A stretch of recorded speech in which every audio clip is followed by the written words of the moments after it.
اپنی نظر و شرمگاہ کی حفاظت کریں۔ اس دور کا سب سے بڑا فتنہ یہ ہے کہ نگاہیں پاک نہیں ہیں، نگاہیں غلیظ اور گندی ہو گئی، شرمگاہوں میں وہ تقدس نہیں رہا۔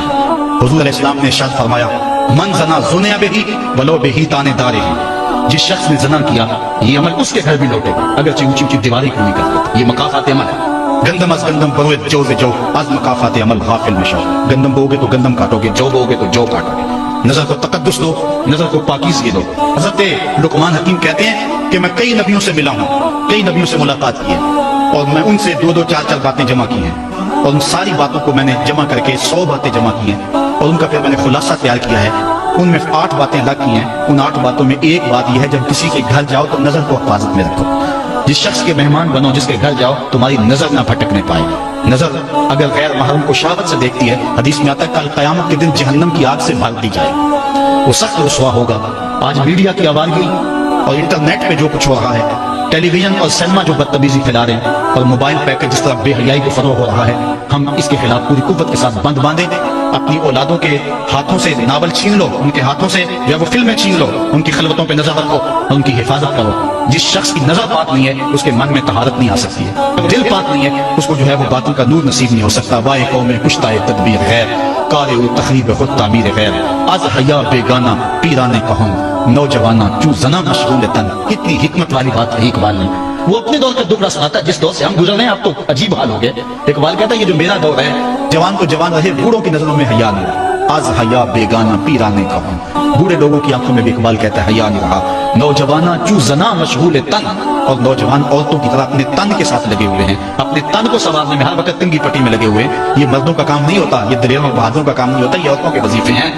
در دل شاہ آرزوها بے سواد مردہ زائم از بطون امہات، ان کے دلوں میں آرزویں کوئی اور ہی ہیں اور ماؤں کے پیٹوں سے مردہ جنم لے رہے ہیں۔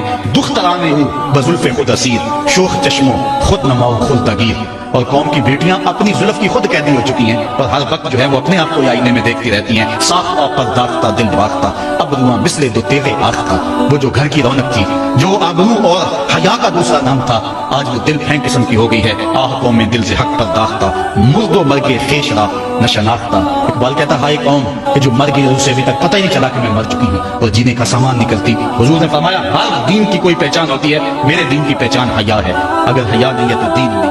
ہم نے جس دور میں اپنے ماں باپ سے دین سیکھا تو اس وقت اتنے فرقے بھی نہیں تھے، نہ بات بات پہ شرک کے فتوے لگتے تھے، اور نہ ہی لوگ دین کو کاروبار بنائے ہوئے تھے۔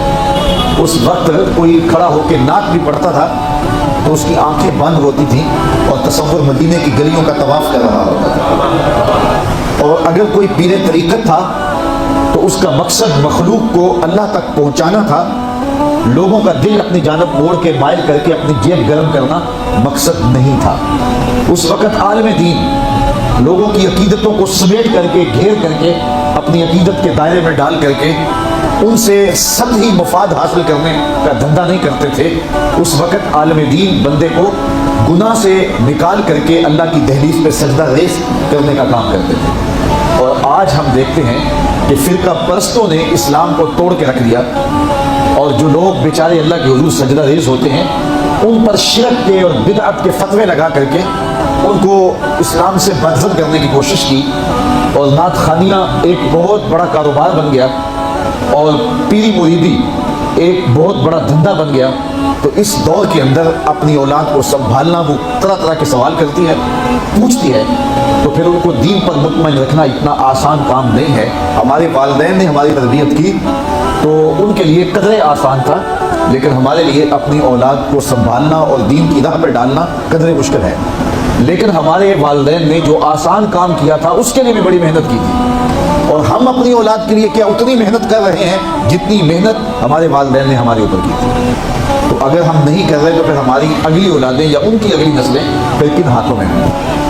تو اس لیے ہمیں خاص طور پہ سوچنا چاہیے۔ میں نے قرآن مجید کی جو آیت کریمہ پڑھی ہے اس میں ارشاد فرمایا اپنے آپ کو اور اپنی اولاد کو دوزخ کی آگ سے بچا لو جس کا ایندھن انسان اور پتھر ہے۔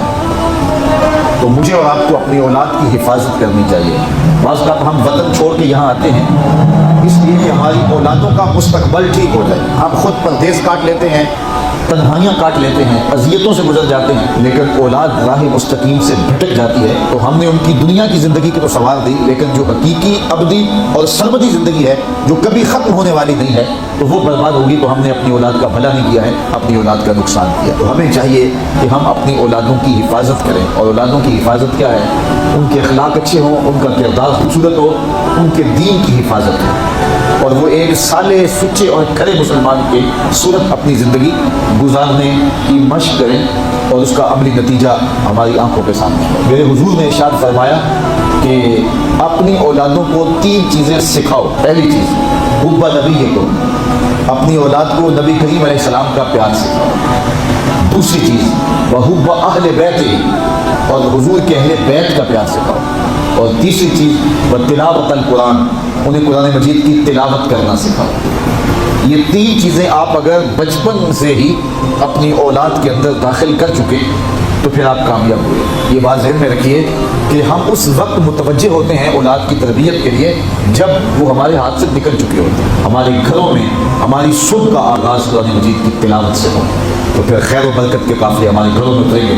قرآن ہماری زندگی کو بدلنے والی کتاب ہے. جب ہمارا ربط اس کتاب سے ہو جائے گا, پختہ تعلق اس کتاب سے قائم ہو جائے گا, تو پھر زمانے کی تیز آندیاں بھی ہمارے پاس استقلال میں لغزش نہیں لا سکتی ہیں, نہ ہمارے عقائد میں خرابی آ سکتی ہے, نہ ہمارے عمل میں کمزوری آ سکتی ہے. اس لیے ہمیں معمول کے طور پہ قرآن مجید کو اپنی زندگیوں میں شامل کرنا چاہیے اور اپنی اولاد کو اس کا خوگر بنانا چاہیے. ایک زمانہ تھا کہ ہر گھر میں صبح کو قرآن کھلتا تھا, اور آج وہ دور ہم سے چھوٹتا چلا جا رہا ہے. صبح کے وقت موبائل تو کھلتے ہیں لیکن قرآن نہیں کھلتا, جس کا نتیجہ کیا, آج بے برکتیوں کے ڈیرے ہیں. کثرت مال کے باوجود بھی ہم بے برکتی کی بات کرتے ہیں, اس لیے کہ ہمارے گھروں میں قرآن مجید کا چلاوا نہیں ہے.